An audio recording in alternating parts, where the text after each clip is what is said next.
Hv. 6. þingmaður Suðurkjördæmis, Oddný G. Harðardóttir, tekur til máls.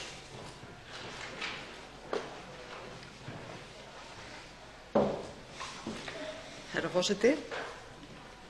Ég hringdi í Hagstofuna í morgun til að fá upplýsingar síðan hvenær þær tekjutölur væru notaðar sem eru í síðustu útgáfu af félagsvísum og lífskjararannsókn Hagstofunnar.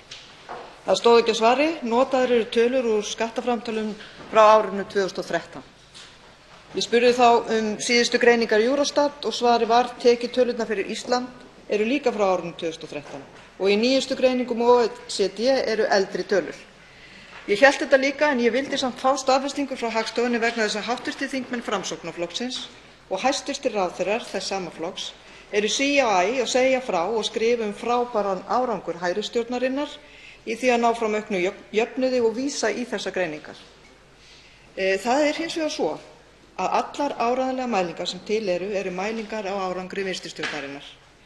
Mér finnst það gaman að eftir þeim árangri sé tekið og svona setningar gleðja mig eins og þessar sem hv. þingmaður Karl Garðarsson skrifaði í grein í Fréttablaðið á dögunum og er svona, með leyfi forseta: það er í raun lygileg staða og ótrúlegur árangur.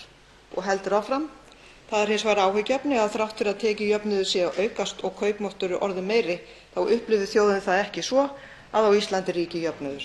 Og það er ekki von, herra forseti, að fólk upplifi ekki nú stundir að á Íslandi ríki jöfnuður, því lygilega staðan og ótrúlegi árangurinn er ekki vegna verka hægri stjórnarinnar.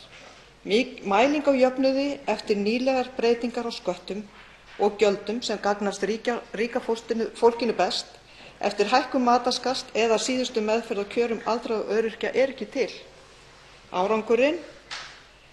Árangur greininganna er vegna verka vinstri stjórnarinnar. En eftir situr áleitin spurning, herra forseti: vita hv. þingmenn og hæstv. ráðherrar Framsóknarflokksins ekki betur eða eru þeir vísvitandi að beita blekkingum?